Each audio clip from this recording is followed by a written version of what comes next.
Amathuba amahle athandwa nguThixo. Namhlanje imini yePentecost. Amen.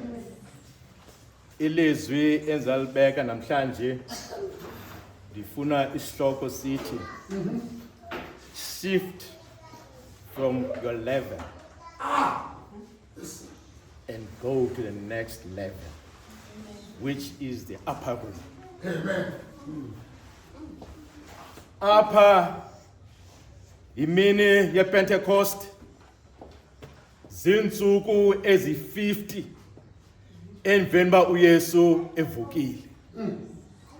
Zinsuku ezi-10 emveni uYesu enyukile. Apha kuzaliseka isiprofeto sikamprofeti uJoel. Apho athi umprofeti uJoel, ndiyakuthulula umoya wam phezu konyana benu. Onyana wenu bayakuprofeta. Amadoda amakhulu ophupha. Seso sizalekiso namhlanje. Sisizalekiso sikaYesu Kristu. Sesiprofeto sakhe xa ethetha noPetros. Uthi kubafundi bakhe, abantu bathi mna ndingubanina. Bathi abanye nguEliya, abanye bathi ngumprofeti. Athi uPetros kuye, mna ndithi wena ungunyana kaThixo. Athi xa ephendula uYesu, athi yabona wena Petros, unethamsanqa kuba izinto zezulu zikutyhilele. Sisiprofeto esizalisekayo uYesu Kristu uhambe 3 years ehamba nabafundi bakhe ekhona uJudas Iscariot. Kodwa ngale mini athetha noJudas Iscariot ukwigumbi eliphezulu ukuze uThixo akwazi uthetha nawe. You must shift from level ekuyo uye kwigumbi eliphezulu. Utakufika kwigumbi eliphezulu wanamandla, wane-courage, wathi wena wampointa out because ukwigumbi eliphezulu. Oh, amen. Awugqiba ukutsho loo nto uYesu, abanjwe uYesu. Uthi uYesu xa ezawunyuka, uthi kubafundi bakhe, uthi hambani, hlalani eYerusalem, nilinde idinga lokuhla komoya oyingcwele. Uthi umoya oyingcwele ukuze uhle kune anyuka amadoda. They shifted from the normal level baya kwi-level ephezulu, bafika kwi-level ephezulu, washo umoya oyingcwele. Oh, umoya oyingcwele kwi-level bephezulu. Athi la madoda, kukho ixesha ngoko kufuneka njengoba silapha kwalugumbi eliphezulu. You must remember, kwakho indoda yayinguJudas Iscariot eyamkayo kubufundi bayo. Kungoku nje kufuneka sonyula indoda ezovala isithuba. Kuthi abathandaza benqhelomnye beselapho kwaze umoya omkhulu bethandaza njalo. Bathi amadoda amabili esinawo, apha sinoYusto, apha sinoMatian, Thixo sonyulele indoda eyawuvala isikhewu. UThixo akathethi nawe at your lower level, kufuna unyuke uye kwi-level ephezulu. Bathi baphuma, laphuma iqashiso, laphuma noMatian. Ithi le ncwadi lakuba phuma iqashiso, uyabuya uPetros, he addressing the crowd. Ingxaki abanayo apho kwamadoda aphuma kwizizwe ngezizwe, kodwa ngaloo mini kuba beke-upper level wonke umntu could understand indlela abathetha ngayo kuba upper level izinto zakhona azifane zala. kwigumbi eliphezulu izinto ziyajika asifani. Igumbi eliphezulu nangu Dorcas efile wathatha uDorcas wasuka kwigumbi eliphezulu. Akufika kwigumbi eliphezulu uyabuza uPetros, nimbeke phina? Akuba bembonisa wathi Tabitha vuka. Izinto ezenzekayo kwigumbi eliphezulu azifani nezinto ezenzeka phansi. Shift from a level you to the upper level. uYesu Kristu ufika amadoda asuloba inhlanzi ubusuku bonke athi la madoda Nkosi yethu silobulelekile, siloba ubusuku bonke asimananga nanto. Uthi uYesu Kristu just shift from a level. Babe uthi kodwa lento ithethayo siza kuyenza thina kuba kutsho wena ngegama lakho. Uyabona, once miracles zenzeke at lower level, low upper level, once zenzeke miracles kwi upper room, abantu bakuthia amagama bathi unxilile. Ibuthini uPetros uthani madoda abanxilanga kusekusasa. Ingxakinye zizinto ezenzekayo at the upper room.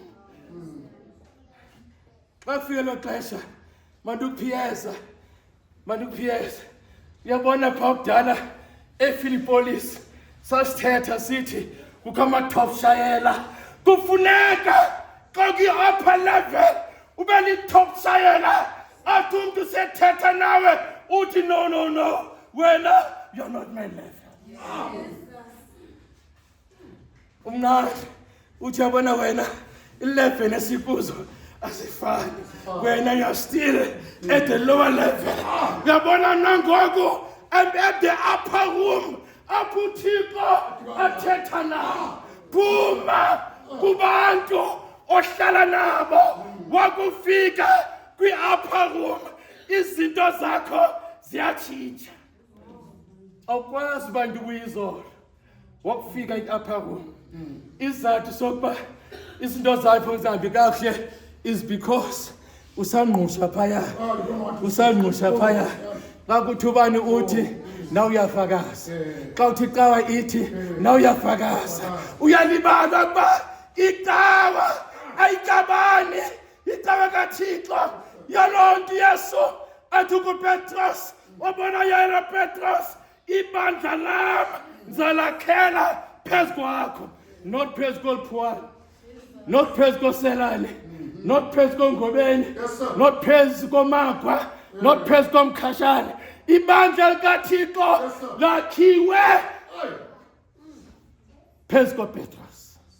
Isizathu sokuba ube nokokoko, you are negative away because of the level okuyo. Mna I'm not your level. Mxelele mna I'm not at your level. uThixo ngoku unibeke kwi-upper level apho uThixo athetha nam khona. Ukuze uThixo athethe nawe phuma ebantwini unyuke igumbi eliphezulu. Shift your level. Izinto zakho azihamba kakuhle because of the level okuyo. The lower level ukuyo, you want to drag everyone to your level. Mna I refuse. And now back in level yakho, you are not my type. Itsho man, you are not my type because I'm belonging at the upper room. You are at the lower level.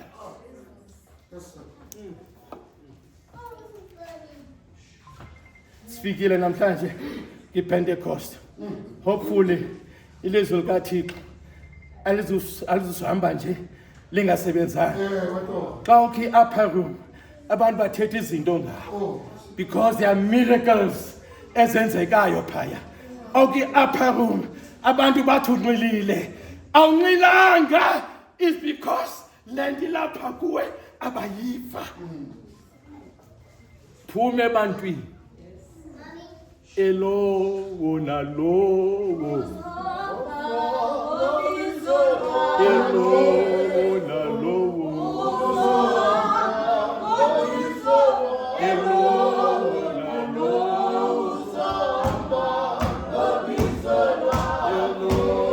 nalowo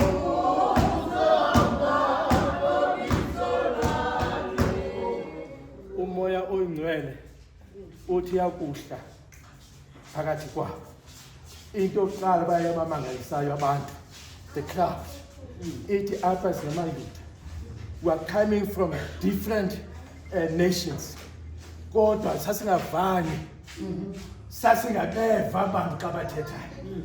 Isimanga sokuba sibave namhlanje kwenze ntoni na, is because umoya oyingcwele uyasebenza. Xa uphaka ilevel esezantsi awusebenzi moya oyingcwele. Nangoku we are the eyes and ears zabantu bakwilevel lovel. Nangoku uzindlebe namehlo abantu abakwi-lower level. First question, uphuma khe ecaweni ebesithini namhlanje? Awuthi lizwi likaThixo lenze ntoni kuwe ebesithini namhlanje? Because the level ephaizayo, now I refuse ukudregelwa i-level esezantsi, because mna ngoku ndibhilonga i-upper room. uThixo usinyusile wasisusa eludakeni. Uthe uYesu Kristu akubethelele emnqamlezweni wavuka wakwazi ukufa, nathi saxolelwa izono zethu, sabizwa ngokuthi singonyana nentombi zikaThixo. Why should you be worried ngomntu akwazi ukuxolela? Yena kuqala usasifuna uxolo kuThixo. Umntu akanami athi tshisa indlu yakho, yena akanani, wena unendlu uthi tshisa wena le yakho nayo uzofana naye. La mazwi makenone suka kwi-lower level iya kwi-level esezulwini. Sukwenzela mna, sukwenzela ungubeni, sukwenzela umakwa, awubhilongi kuwa abantu, ubhilonga kuThixo. Izinto zenzayo zenza bani? uThixo, not umntu.